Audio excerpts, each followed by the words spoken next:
Hello everyone, welcome back to educational Bhaiya. इस video में हम कंटिन्यू करने वाले हैं हिस्ट्री के पहले chapter rise of nationalism in Europe को। पिछले टॉपिक में हम लोगों ने पढ़ा था hunger, hardships and the popular revolt, जिसमें हम लोगों ने देखा था कि कैसे फ्रांस के लोग हार्डशिप फेस कर रहे थे क्योंकि सिटीज में बहुत ही ज्यादा पॉपुलेशन बढ़ रहा था, जिसके कारण लोगों को जॉब्स नहीं मिल रहे थे और खराब हार्वेस्ट होने के कारण लोगों को खाना भी नहीं मिल पा रहा था। इन सारी परेशानियों को झेलने के बाद वहाँ के लोगों ने रिवोल्ट किया था और अपने खुद के कॉन्स्टिट्यूशन का डिमांड किया था। इस वीडियो में हम कंटिन्यू करेंगे अपने अगले टॉपिक से, जिसका नाम है the revolution of the liberal. तो इस रिवॉल्यूशन को एजुकेटेड मिडिल क्लास लोगों के द्वारा लीड किया जा रहा था और इन लोगों की बेसिकली दो डिमांड्स थी, पहला नेशन स्टेट और दूसरा पार्लियामेंट्री प्रिंसिपल। नेशन स्टेट का मतलब आप लोगों को मैंने पहले ही वीडियो में बता दिया था। अब जानते हैं पार्लियामेंट्री प्रिंसिपल्स के बारे में। तो पार्लियामेंट्री प्रिंसिपल्स के अंदर बेसिकली तीन कैटेगरीज थी, पहला कॉन्स्टिट्यूशन, दूसरा फ्रीडम ऑफ प्रेस और तीसरा फ्रीडम ऑफ एसोसिएशन। कॉन्स्टिट्यूशन मतलब लोग अपना खुद का कॉन्स्टिट्यूशन ड्राफ्ट करना चाहते थे। दूसरा फ्रीडम ऑफ प्रेस, यानी कि प्रेस के पास इतना फ्रीडम हो कि वो रूलर अगर कुछ भी लोगों के अगेंस्ट करता है तो उसे छाप सके, कंट्री के प्रोग्रेस और डेवलपमेंट का सही रिपोर्ट लोगों के पास पहुंचा सके। तीसरा फ्रीडम ऑफ एसोसिएशन, यानी लोगों के पास इतना फ्रीडम हो कि लोग आपस में ग्रुप्स फॉर्म कर सके,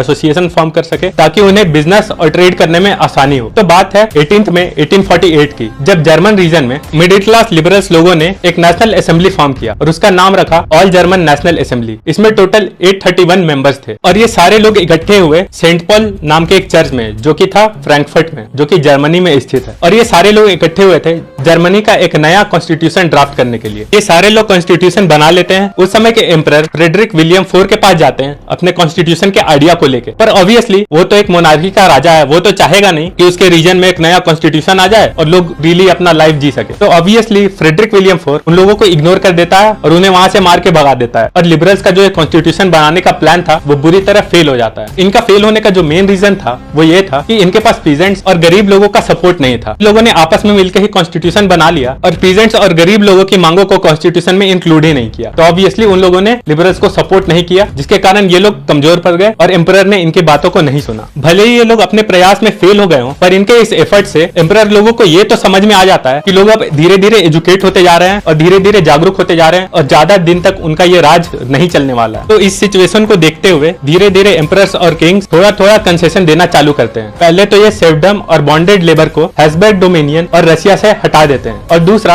हंगरी को ये लोग ऑटोनॉमी ग्रांट कर देते हैं 1867 में। अब हम बढ़ते हैं अपने अगले टॉपिक की तरफ, जिसका नाम है the making of Germany and Italy. इसमें हम दो कंट्रीज के बारे में पढ़ेंगे, जर्मनी और इटली के बारे में, कि कैसे इन दोनों कंट्रीज के लोगों ने रिवोल्ट किया और इन दोनों कंट्रीज का कैसे यूनिफिकेशन हुआ। सबसे पहले हम लोग बात करेंगे जर्मनी का। तो इससे पहले वाले टॉपिक में जैसे हम लोगों ने पढ़ा था कि जर्मन रीजन के लोगों ने एक नेशनल असेंबली बनाया था और वो लोग अपना कॉन्स्टिट्यूशन का आइडिया लेके वहाँ के एम्परर के पास गए थे, पर वो लोग फेल हो गए थे। पर इस फेलियर के बाद भी वो लोग हार नहीं मानते हैं और वो लोग अपना रिवॉल्यूशन कंटिन्यू रखते हैं और इस बार वो लोग हेल्प मांगते हैं प्रूसिया के लैंडलॉर्ड से, जिन्हें जंकर्स भी बोला जाता था। और इन लैंडलॉर्ड्स ने उस समय के प्रूसिया के चीफ मिनिस्टर, जिसका नाम था ऑटोमन बिस्मार्क, उसे भी अपने साथ मिला लिया क्योंकि उसके पास अपनी खुद की एक बड़ी आर्मी थी। और ये सारे लोग मिल करके फ्रांस, ऑस्ट्रिया और डेनमार्क के अगेंस्ट लड़ाई करते हैं जर्मनी के यूनिफिकेशन को लेकर के। ये लड़ाई पूरे 7 साल चलती है और इसका रिजल्ट ये आता है कि प्रूसिया रीजन के लोग, यानी कि जंकर्स और लिबरल्स का जो ग्रुप था, वो लोग जीत जाते हैं और जर्मनी का यूनिफिकेशन हो जाता है। और फाइनली 18 जनवरी 1871 में जर्मनी का एक नया राजा बनता है, जिसका नाम था केजर विलियम I। और ये जो राजा था ये काफी प्रोग्रेसिव था और काफी अच्छा था, क्योंकि इसका मेन फोकस था करेंसी को मॉडर्नाइज करना, बैंकिंग सिस्टम और लीगल सिस्टम को स्ट्रॉन्ग करना और जुडिशियरी को भी एक अच्छा स्ट्रेंथ देना। अभी तक हम लोगों ने देखा कि कैसे जर्मनी का यूनिफिकेशन हुआ। अब हम पढ़ते हैं इटली के बारे में कि इटली का यूनिफिकेशन कैसे हुआ। तो 19th सेंचुरी में ना इटली 7 छोटे छोटे स्टेट्स में डिवाइडेड था और इन सातों रीजन को अलग अलग एम्परर्स के द्वारा रूल किया जाता था। और इन्हीं स्टेट्स में से एक स्टेट था सर्डिनिया पिडमॉन्ट, जिसे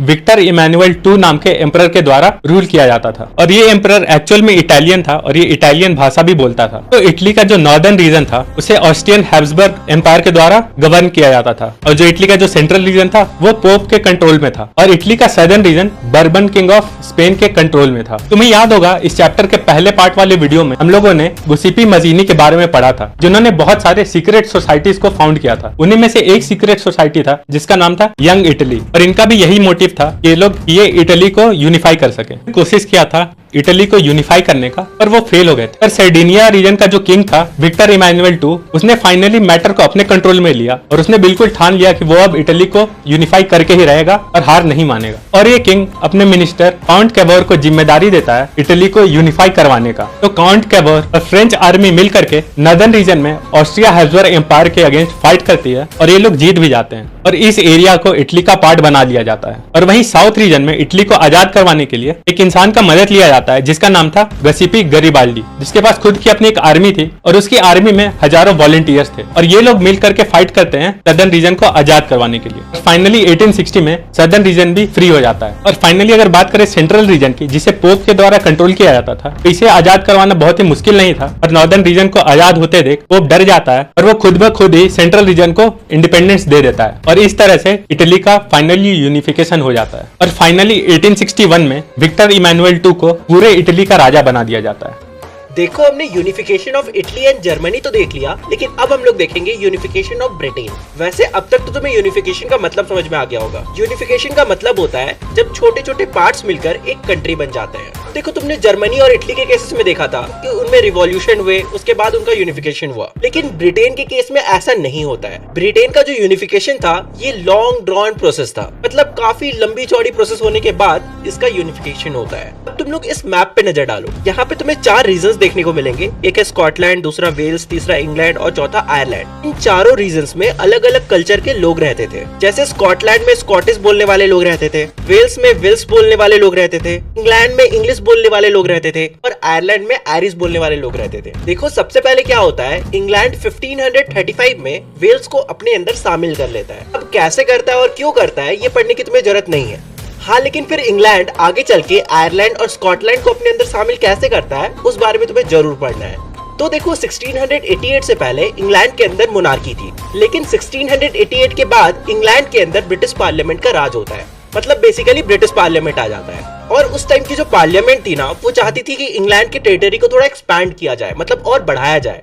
और फिर आगे चल के 1707 में बिल्कुल ऐसा ही होता है। इंग्लैंड जो होता है वो स्कॉटलैंड के लोगों को मैनिपुलेट करता है और एक यूनियन साइन करवा देता है, जिसे बोला जाता है the act of union between England and Scotland. और जैसे ये एक्ट साइन होता है, स्कॉटलैंड और इंग्लैंड दोनों एक बन जाते हैं और उसका नाम दिया जाता है United kingdom of great Britain. धीरे धीरे क्या होता है, जो इंग्लिश पार्लियामेंट होती है वो धीरे धीरे स्ट्रॉन्ग होने लगती है और वो स्कॉटिश पीपल को सप्रेस करने लगते हैं। बेसिकली उनके कल्चर को डिस्ट्रॉय करने लगते हैं, उनका पहनावा चेंज करने के लिए बोलते हैं, उनका जो लैंग्वेज है वो भी चेंज करने के लिए बोलते हैं। मतलब अब स्कॉटिश पीपल से बोला जा रहा था कि वो स्कॉटिश लैंग्वेज नहीं बोले और इंग्लिश बोले। और इस तरह से जो इंग्लैंड होता है वो स्कॉटलैंड पे अपना कब्जा भी जमा लेता है और वहाँ के लोगों को फोर्स भी करने लगता है वो अपने लैंग्वेज और कल्चर को छोड़ दे। और क्योंकि इंग्लिश पार्लियामेंट स्ट्रॉन्ग थी तो स्कॉटिश पीपल कुछ कर भी नहीं सकते थे। तो इंग्लैंड जब स्कॉटलैंड पे कब्जा कर लेते हैं तब उनका दिमाग जाता है आयरलैंड पे। अब आयरलैंड के साथ क्या होता है, चलो वो देखते हैं। तो आयरलैंड के अंदर 2 तरह के लोग रहते थे, एक होते थे कैथोलिक्स और दूसरा होते थे प्रोटेस्टेंट। कैथोलिक मेजोरिटी में थे और प्रोटेस्टेंट्स माइनॉरिटी में थे। अब देखो, जब देश के अंदर ही 2 तरह के लोग लड़ते रहेंगे तो उस देश के अंदर कब्जा करना बहुत आसान हो जाता है। तो इंग्लैंड क्या करता है, प्रोटेस्टेंट को हेल्प करने लगता है। इंग्लैंड प्रोटेस्टेंट्स को बोलता है कि हम तुम्हारा साथ देंगे कैथोलिक से लड़ने के लिए। ऑफ कोर्स नॉर्मल सी बात है, कैथोलिक सब ये सब देख के चुप तो नहीं रहेंगे। तो इसलिए वुल्फ टोन नाम का एक आदमी होता है जो कि 1978 प्रोटेस्टेंट्स के अगेंस्ट रिवॉल्ट भी करता है। हालांकि इससे बहुत ज्यादा फायदा नहीं होता है क्योंकि एट लास्ट 1801 में आयरलैंड को फोर्सफुली कैप्चर कर लिया जाता है। और ऐसे तुम देख सकते हो कि इंग्लैंड ने आयरलैंड, स्कॉटलैंड और वेल्स सब पे कब्जा कर लिया। इसके बाद इस पूरे टेरिटरी का एक कॉमन ब्रिटिश फ्लैग बनाया गया। इसके अलावा इंग्लिश लैंग्वेज को प्रमोट किया गया और पूरे कंट्री का एक ही इंग्लिश नेशनल एंथम था। तो इस तरह से तुम समझ सकते हो कि ब्रिटेन का यूनिफिकेशन कैसे हुआ। अब देखो, 18th 19th सेंचुरी में जो आर्टिस्ट लोग होते हैं ना, वो नेशन को फीमेल फिगर्स के जैसा विजुअलाइज करने लगते हैं। मतलब तुम लोग गलत मत समझो, जैसे हम इंडियंस इंडिया को भारत माता की तरह विजुअलाइज करते हैं ना, वैसे ही यूरोप में लोग अपने नेशन को फीमेल फिगर्स की तरह विजुअलाइज करने लगते हैं। जैसे फ्रेंच में मरीनी, जर्मनी में जर्मानिया वगैरह वगैरह। लेकिन अब देखो, 19th सेंचुरी आते आते जो कंट्री के हेड होते थे या कंट्री की जो पार्लियामेंट होती थी, उनके अंदर लालच आने लगता है। उनके अंदर जो नेशनलिज्म की फीलिंग थी वो इंपेरियलिज्म में कन्वर्ट होने लगती है। अब इंपेरियलिज्म का क्या मतलब होता है, जब बड़ा मछली छोटी छोटी मछली को खाने लगता है। मतलब कि जो बड़ा नेशन होता है वो आसपास के टेरिटरी को, छोटे छोटे कंट्रीज को अपने अंदर शामिल करने लगता है।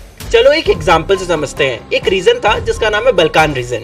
और उस पूरे रीजन को ऑटोमन एम्पायर के द्वारा चलाया जाता था, मतलब कंट्रोल किया जाता था। वैसे इस बल्कान रीजन के अंदर बहुत सारे स्टेट्स आते थे जिन्हें आज के टाइम में बोला जाता है Romania, Bulgaria, Albania, Greece etcetera. तो धीरे धीरे क्या होता है, ऑटोमन एम्पायर जो होता है वो कमजोर पड़ने लगता है, मतलब कमजोर राजा आने लगते हैं, जिस कारण से क्या होता है ये जो अलग अलग जगह थे ना वो अपने आप को इंडिपेंडेंट करार देने लगते हैं, मतलब अलग होने लगते हैं। उसके बाद धीरे धीरे जैसे सब अलग हो जाते हैं तो सबके अंदर लालच आ जाता है अपने टेरिटरी को सबसे बड़ा करने का।